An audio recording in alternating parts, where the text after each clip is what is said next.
Okay, friends, today we are learn how to replace a word from the paragraph. So first we need to declare a variable, and this is a test, and I want to replace this as that.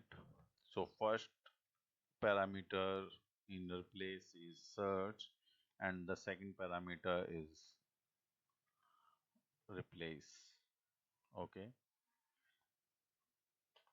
so now we can check it's worked or not.